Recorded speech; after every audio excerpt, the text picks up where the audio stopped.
We're back again with American expatriate and former Palm Beach County Sheriff's Deputy John Marc Dougan, live from Moscow. John, how you been?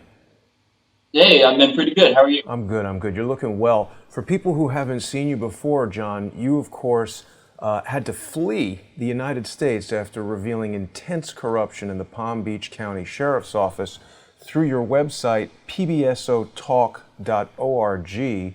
You've had some stunning evidence in the Seth Rich case, the Jeffrey Epstein case, and now you've got some new information to share with us.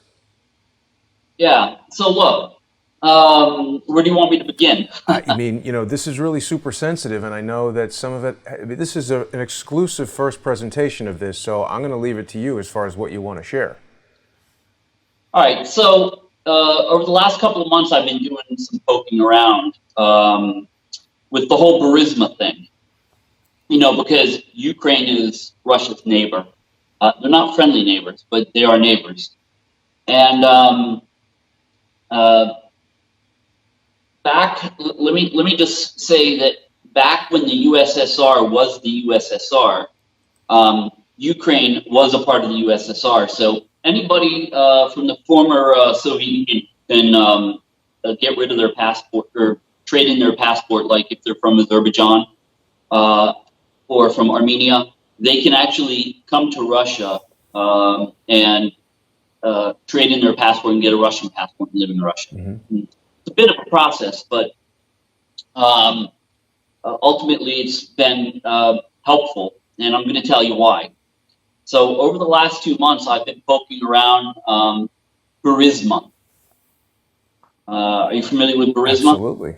That's the gas company that Hunter Biden was put on the board of, that President Trump asked Zelensky to investigate because there's lots of evidence of corruption, and this is what's led to the impeachment hearings here in the United States. Yeah. So I've been speaking with a senior executive at Burisma for the last month and a half. Mm-hmm. And this individual is very credible, very knowledgeable. I sought them out. They didn't find me. Wow. So, yeah. So I know who this person is. I know what their role is. And we've had some very interesting conversations. And this individual has been present when, so this person has been working at Burisma. I'm not going to give you an exact date because I don't want to give any information that can blow this person's identity. Absolutely. But this person's been working for Burisma since the mid 2000s, I'll just say. Mm-hmm. And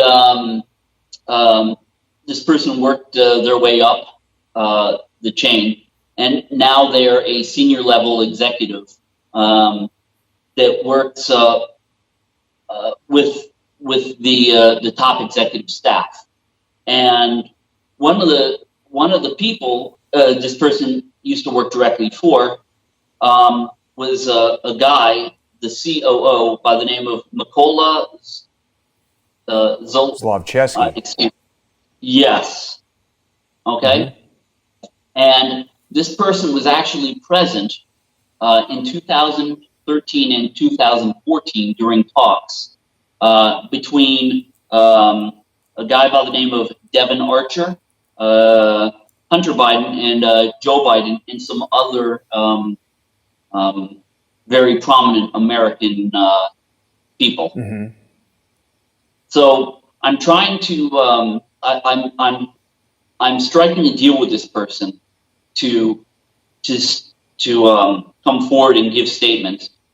They can't do it from Ukraine because they'll get whacked. Wow. Yeah. So this person has a family. They're going to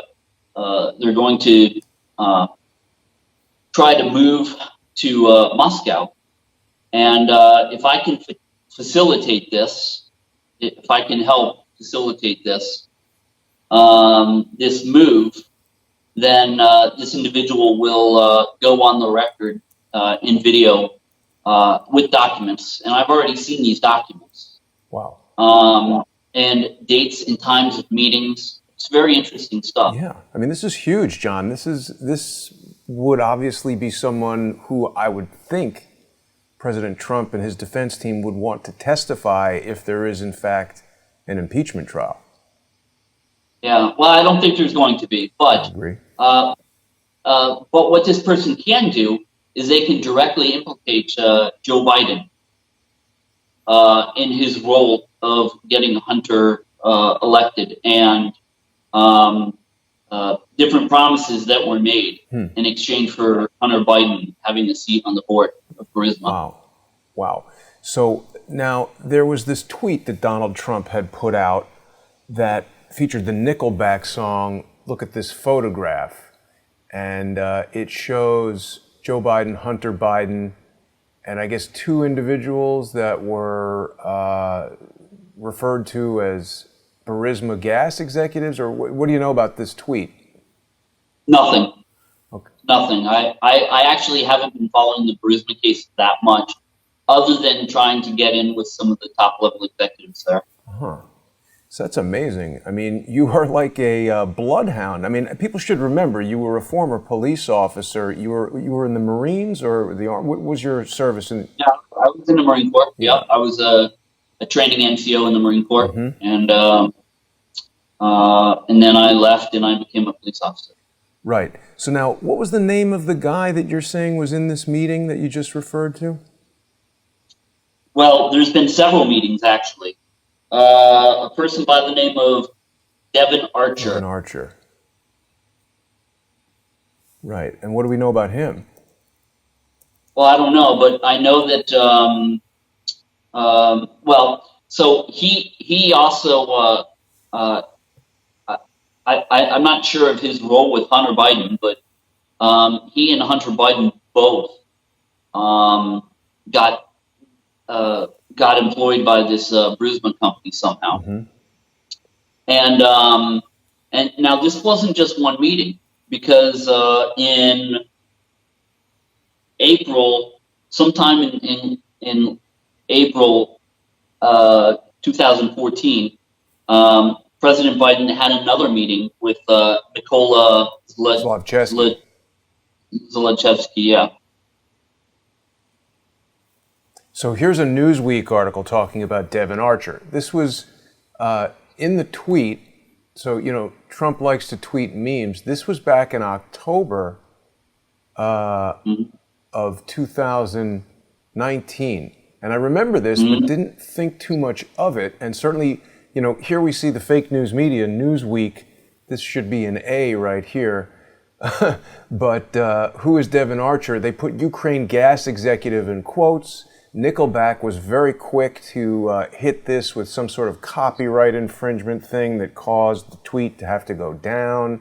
And right here, we see that Newsweek right away is saying a Nickelback meme tweeted by President Donald Trump and shared widely on social media used a photograph featuring former Vice President and Democratic 2020 hopeful Joe Biden and his son golfing with Devin Archer, who is labeled as Ukraine gas executive. Now, it seems like they're trying to diminish the importance of that, or maybe even cast doubt on whether he is or is not. But from what you're telling us, it seems quite clear that he was.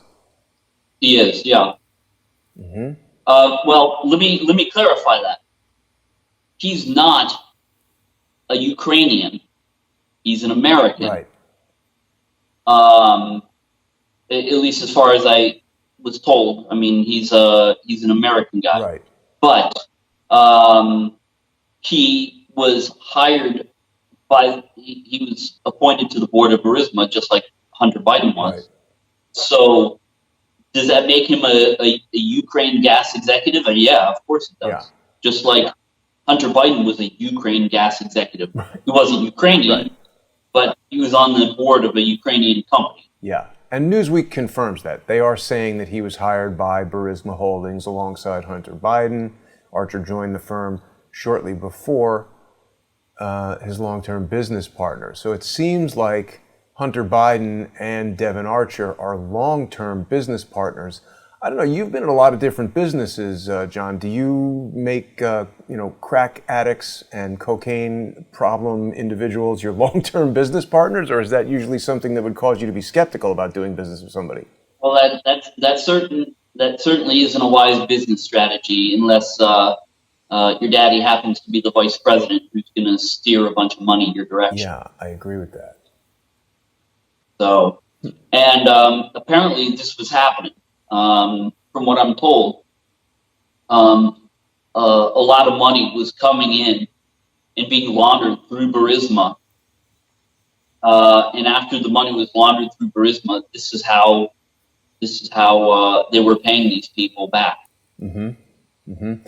So paying them back, you mean, so money's laundered through Burisma. There was this whole thing that we've heard about with Joe Biden having the prosecutor fired who was allegedly investigating Burisma Holdings. And we've heard in the mainstream news here in the United States that prosecutor was a very corrupt prosecutor. The U.S. ambassador to Ukraine, Maria Yovanovitch, has said that this guy was a corrupt problem. What's the feeling about that prosecutor there in Russia, or what does this Ukrainian person say about the investigator? Well, I didn't actually speak to them about the prosecutor, other than the guy was actually investigating Burisma back in, I think 2013. And due to some talks with the vice president and Hunter Biden, before Hunter Biden was appointed to the board, before he was appointed, the prosecutor was told to lay low on the investigation. And after Hunter Biden was appointed to the board, he started picking up the investigation again, and that's when he was fired. Right. So this is Viktor Shokin. He's the former prosecutor general of Ukraine, and he served as prosecutor general between 2015 and 2016. He had previously worked as an investigator in the office of the prosecutor general. So obviously he's been on this for quite a while. He became embroiled in a scandal that led to the impeachment of Donald Trump, according to Wikipedia. So this would be interesting to find out, because obviously, what they say about the guy in the mainstream news, or the nonsense coming out of Adam Schiff's mouth saying that this guy's corrupt, doesn't necessarily mean that he is. Adam Schiff has called this investigation into Burisma a sham investigation, but it seems that you've seen documents and, this person you're speaking to believe that there is something to investigate at Burisma. Yeah. And, one of the things we spoke about is this whistleblower that I've been speaking to. I'm calling him a whistleblower. They will go on record once they're relocated to Moscow. As much as I can, I've told this person that I will assist them in relocating to Moscow. It's going to entail getting some attorneys to get their citizenship status straightened out. And, they have a family, so, I have to figure out where they're going to live. So I did set up a GoFundMe page so I could hopefully have some people help out with this. Right. I'll contribute what I can.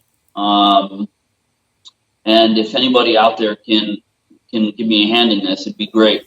So I'm showing that right now. Help relocate Burisma whistleblower employee. This is a really important effort that you're taking up here, John. I'm going to make sure that people can get that link. I also want people to be very careful to not go to the incorrect whistleblower fundraiser. There's a fundraiser by Whistleblower Aid, which is saying help the intel community whistleblowers. That's up to $283,000.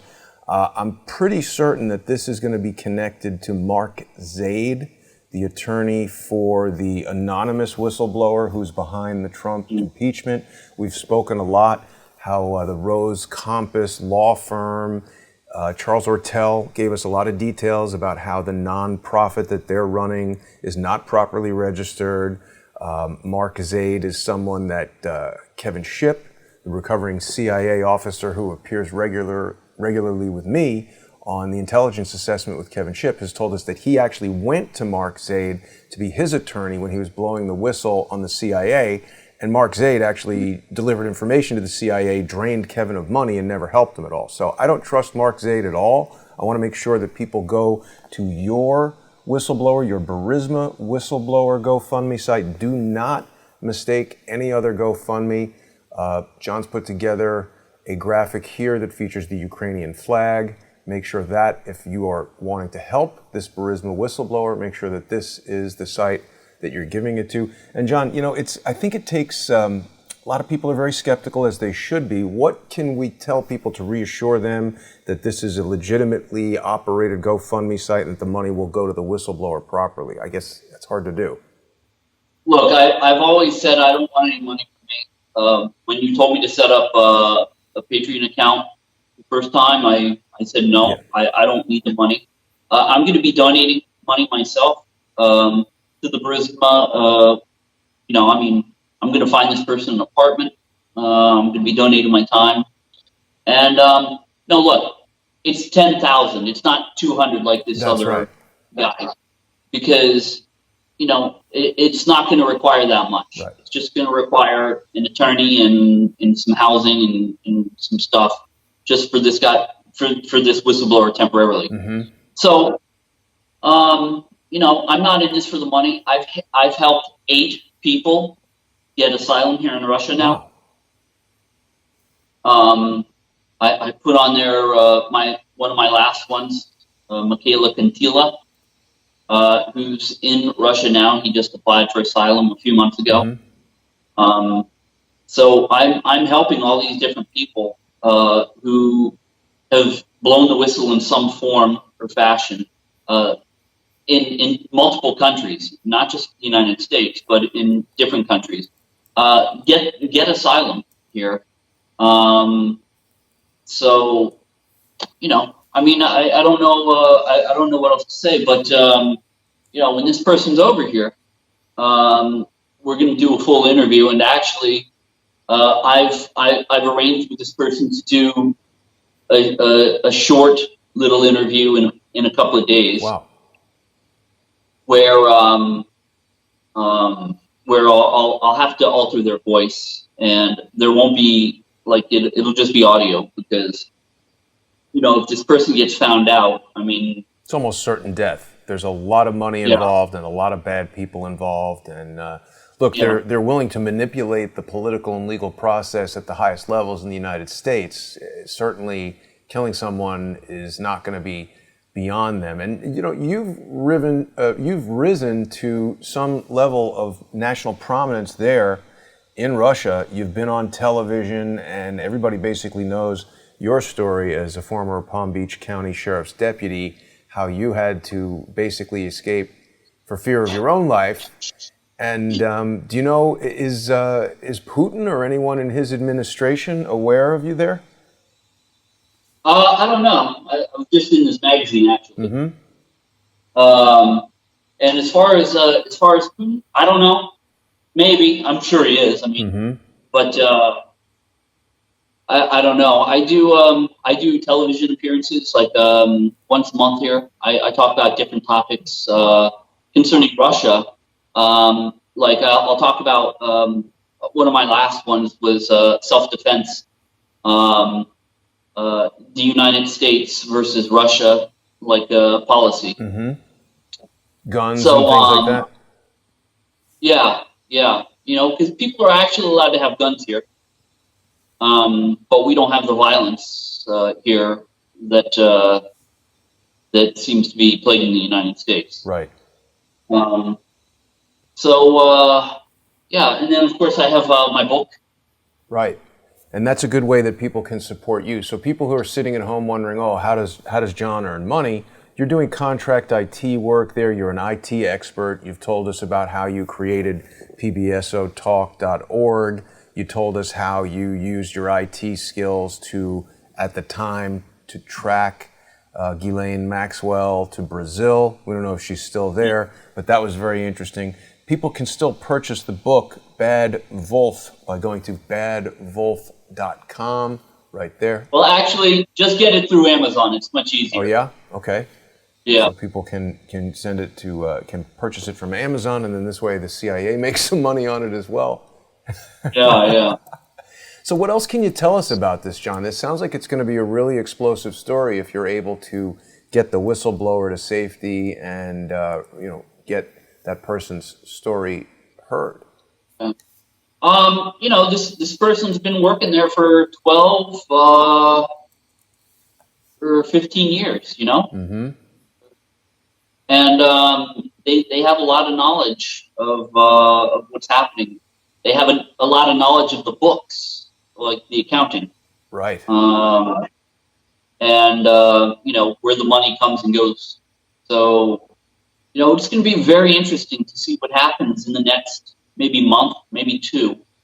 But I expect that this gets blown open pretty wide, and I think it's going to be a pretty significant scandal. I agree completely. I mean, it already is here in the United States. Have you been watching any of the impeachment hearings? No, I don't get the news here. If I go to like one of the cable providers, it doesn't stream in this country, so I'm pretty much out of the loop. Occasionally, I'll read some news, but I don't really have the opportunity to watch news or put it on TV. Wow. I don't have any. I think I just moved into a new apartment. I think the cable company has some American channels, but I haven't actually. I've been here for 3.5 years without cable TV, so I just haven't really gotten to the habit of turning the television back on. And if you go onto YouTube in Russia, are you able to type in, C-SPAN or impeachment trial, or say it's blocked in your country? I don't know, honestly. Of course, you could use a VPN. Yeah. But I have to say, to be honest with you, I heard that the impeachment hearings were such a snooze fest. I wouldn't want to watch it anyways. Yeah. Well, I mean, a lot of people have been saying that, and certainly it's not exactly riveting, but I've found it very interesting, for some of the reasons that we're talking about. Adam Schiff has just repeatedly and unequivocally categorized the concept of any investigation into Burisma, Hunter Biden, Joe Biden. He keeps calling it a sham investigation. But again, there's a lot of evidence that there is something worth investigating here. Just the very fact that Hunter Biden, a person with a serious drug problem, a person with no experience in the oil and gas industry, a person with no experience in high finance, is on the board of directors of one of the largest gas companies, if not the largest, in Ukraine, is so suspicious in and of itself. And that, coupled with the video of Joe Biden proudly announcing at the Council of Foreign Relations that he's the one who demanded that Shokin be fired, that right there is enough information and evidence to impanel a grand jury to begin an investigation. And I have to tell you, I'm very concerned that William Barr has not done that yet. Do you have any feelings about William Barr? I hear what you're saying, that you're pretty removed from the news, but... I generally think that Barr is a good guy. I think he's a pretty honest and ethical guy. And, I know the statement that Joe Biden made. I don't exactly know the context in which it was made. And, of course, as we know, the context is everything. And, I'm willing to keep an open mind. But in speaking to this whistleblower over the last month and a half, I think I have enough to know. I think I've heard enough directly from the source within Burisma that it's some pretty shady stuff. And look, of course, Mr. Schiff has to point the finger and say that it's a sham investigation, because the investigation is going to directly implicate Joe Biden and Obama. Right. And this is his party, Trump ran on a platform of cleaning out the swamp. And I think when the details from this investigation get found out, people are going to realize just how big and bad that swamp is. Yeah. It's not just in the U.S., but it's got tentacles all over the world. Yeah. Including Ukraine. Say again, including where? Including Ukraine. Yes, absolutely. I agree. This is essentially the plug to the drain of the swamp. So you're saying you have not heard this statement from Joe Biden at the CFR? No, I did hear it. Okay. But again, like I said, the statement has to be put into context. I don't know the context, what he was speaking about during the entire speech. Got it. I heard the statement. but I think I know the context now without having to hear the entire speech. I got it. And, just back on William Barr for a moment, I will respectfully disagree with you about him being a decent and honest guy. I'm not sure if you're aware that he served first as the U.S. Attorney General under H.W. Bush, Poppy Bush, and he was pivotal in several pardons and what many people feel is a cover-up related to the Iran-Contra scandal. Now, the reason why this is so troubling with regard to Mr. Barr being the Attorney General under Donald Trump is that it's also been alleged that as the governor of Arkansas, William Clinton was directly involved in the Iran-Contra scandal in that plane loads of cocaine were flown by Barry Seal into Mena, Arkansas and distributed throughout the United States. Right? So many people attribute this to the crack epidemic and the destruction of minority families, particularly Black and Hispanic families. He worked directly with Robert Mueller. Robert Mueller worked under him. I believe he was the assistant U.S. Attorney General when Barr was the first round Attorney General. So, I mean, these are all the same swamp creatures that are trying to drown Trump. And I'm very concerned about William Barr. We haven't seen any. Well, you could be right. And again, I can only tell you from what I've seen, and I haven't seen nearly as much as you guys live in the U.S. So. And that's interesting to know what someone, even an American who speaks English, and you're pretty isolated from this news. So it's interesting to see how around the world. I mean, I'm talking to guests all over the world. Had a conversation with Ole Damagard and some of his associates in Sweden about bomb attacks that are happening in Sweden. I had not heard anything about that in the United States. You know what I mean? So it's like when we start to put all these things together from around the world, I think you get a better picture of how some of these things are hidden from people. And what I'm trying to do with Crowdsource the Truth, John, is to bring together all these disparate pieces of information. I don't necessarily need to be an expert in anything other than hopefully making all these cameras and broadcast equipment work. It's about bringing in guests like yourself, people who have their expertise in their particular areas and who are finding information, and maybe a piece of information that you have plugs into a piece of information that Ole has, or that Charles Ortella has, or that Mike Moore has. So it's incredibly valuable, and I really appreciate you taking the time to speak with us. There's a lot still to come with this story, and I think it's going to develop over time. Is there anything else you think you want to talk about right now? No, that's it. And, but again, I just like to remind people, I can't bring this person over until I have enough for their visas and their international passports, because Ukrainians now do require a visa to come to Russia because they're EU. And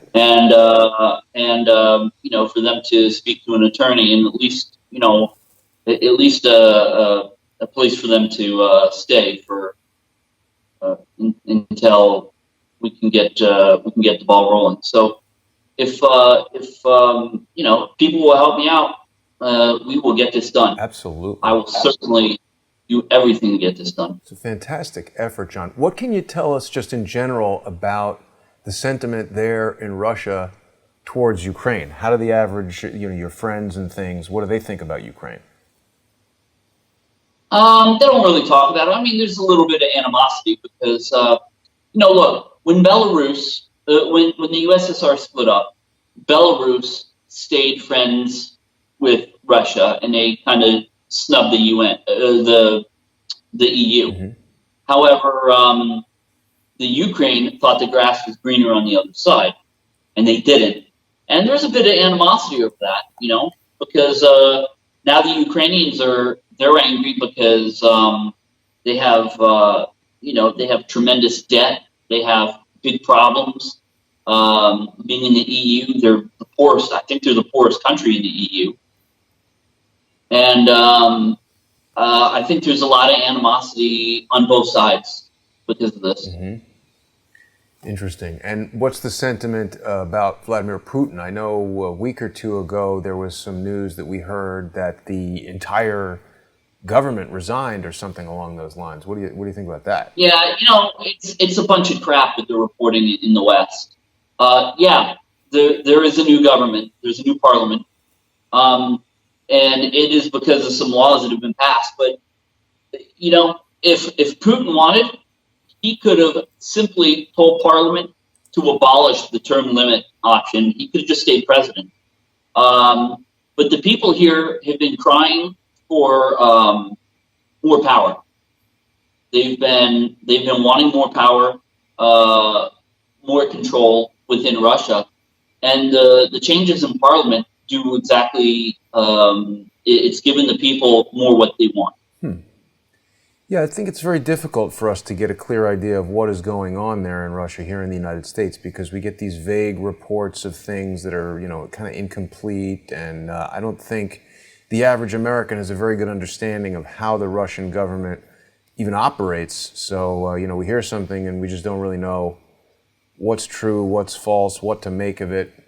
So there's no basically disruption to your day-to-day life as a result of what's happening with that. No, none at all. And, look, since I've been here, there's been some huge strides in Russia, especially in technology. They have probably the most advanced banking system in the world. Banking, did you say? Banking, absolutely. Huh. I can pick up my phone. I can pay all my bills, like no matter what it is, I can pay it online. If I want to send my friend money, I can use his phone number or his card number or his bank account number and send him money, and he gets it absolutely immediately. This is very interesting. When somebody sends me money from the U.S., like when I do contract work, if they send it to somebody else in the U.S., it takes 3 or 4 days. Okay, yep. But when they send it to me, I think my last transaction took 6 seconds. Wow. Yeah. And so isn't that somehow Russia's operating outside the SWIFT system? Why would that be faster? It seems like... No, they're a part of the SWIFT system. But their technology it's really fantastic. I can pay my mobile bill. I can pay my television, pay everything right from an application. I think a lot of people have that in the United States as well, with various banking apps and things like that. They have banking apps, but believe me when I tell you, it's not nearly as comprehensive. Interesting. And you told me in a previous conversation about how U.S. sanctions and European sanctions against Russia had caused the microbrewery industry to grow and thrive within Russia. Are there other examples of things like that where the... Absolutely, yeah. It's a lot of different industries. The cheese industry, as a matter of fact. So you wouldn't believe some of the delicious cheeses that you can buy here now that's actually made in Russia. I would say they rival some of the best Swiss cheeses. Interesting. So you see, this is good that you're there and you're on the ground experiencing life day to day. How do you feel about this Russia gate? Adam Schiff speaks about Russia as if it's 1940 and we're at war, and that anybody who talks to the Russians or he demonizes them in the way that you would the Nazis during World War II, like talking to them or doing business with them is evil. Well, let me tell you something. People have more to worry about from the Democrats of today than the liberal Democrats. I'm not saying all Democrats. I think a lot of Democrats are moderate and they're smart and they're good people. But I think people have a lot more to worry about today from the liberal Democrats than they do from Russia. I agree with you. I mean, it just seems absolutely absurd. I think from a cultural standpoint and a geopolitical standpoint, Russia would be a very strong ally for the United States. And I think people remember Donald Trump speaking about that during the time that he was campaigning and saying that it would be a good idea to have trade. I think it would be fantastic. I don't think that the U.S. could have a better ally, because between the strength of Russia and the strength of the United States, I think they could accomplish almost anything. Right. Now, selfishly, I don't necessarily want that to happen, because I don't want there to come a point where they say, well, we're on good terms with the United States, so we're not going to renew your political asylum. Yeah, but that's selfish. If I'd rather not have my political asylum renewed and have to be deported back to the United States and face the judges than to have the two nations in conflict. Because I do think that they could really accomplish a lot. Have there been any developments in your case, John? Have you been able to speak to your children? Anything happen? Yeah, I speak to my children, As far as developments in my case, no, they keep trying to pick me up through Interpol. I'm on 19 charges of wiretapping for recording these dirty police officers admitting to all sorts of crimes. Yeah, so, I accidentally got arrested here. For what? For my warrant through Interpol. Wow. What was that like? And I just sat for 4 hours in the office with a bunch of cops. They were so funny.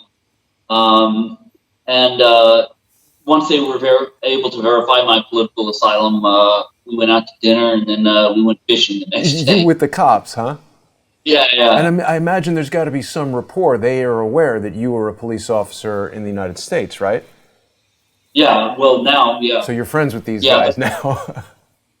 Well, this was a small town, it was in a small town. And, yeah, so, but it was very funny. We hung out. We're friends. I see them occasionally when they travel to Moscow. And, yeah, I've met their families. Very nice people. Wow. The police in the U.S. the police in Russia don't nearly have the same latitude as the police in the U.S. What do you mean by the latitude? Well, for instance, they can't say, well, I was in fear for my life and just start capping people at random because they'll end up in prison. Yeah, and so as a result, they're very cautious about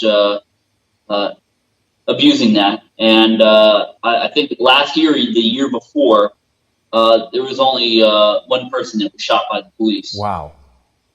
Yeah. I tell you, John, I think you and I are about the same age, and it's amazing to observe how the world has changed. I remember in the 1980s, Ronald Reagan on the television calling the Soviet Union an evil empire, and all the movies about the day after and nuclear holocaust and everything, and Gulag movies on HBO and things like this. And now to think that people are being removed from the internet, and Julian Assange is imprisoned for being a journalist. There's so much violence in the United States, gun violence, and all this kind of stuff. And the way you describe Russia, it just sounds like there's been such a shift in the sort of the tables have turned. There absolutely is, and as a good follow-up, you should contact my attorney. He came to visit me a few weeks ago. He was expecting like 1940s style, give me your documents, Russia, and the entire trip that he was here, he was absolutely blown away by the strides in capitalism. I mean, they're more capitalist here than they are in the U.S. anymore. Wow. You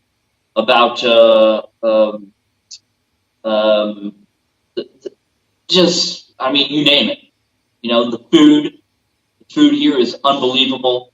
You go to a produce market, it looks fake because everything's so clean. No, because these produce guys, right, in these markets, they have to compete against each other.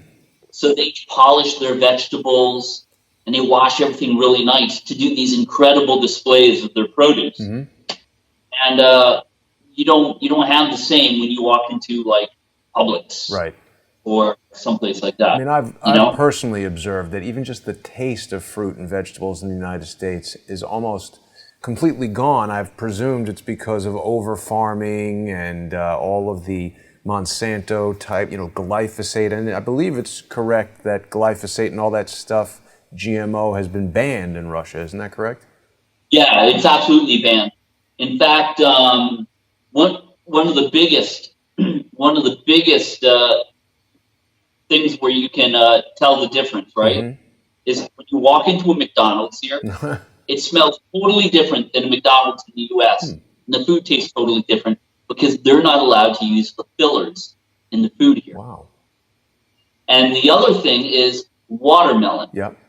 In the U.S., almost any watermelon you buy now, it's got the like small white seed. They call it seedless watermelon. Right. It has no taste, but they won't. You don't find that here. And the watermelon is, if you remember, like when we were kids, like the big, coarse sugar crystals that you can feel on your tongue. Just delicious, just like a burst of flavor when you bite into it. Yeah, that's the kind of watermelon you find here. Amazing. Well, I have to say, you're looking well. It looks like you've lost some weight since I first met you. Yeah, probably. I have a girlfriend. She's a model. Huh. And got to keep up. Yeah. Well, it's not that, but when I say, "Oh, what do you want for breakfast?" Oh, an apple. What do you want for lunch? Oh, an apple. What do you want for dinner? Oh, I just eat an apple.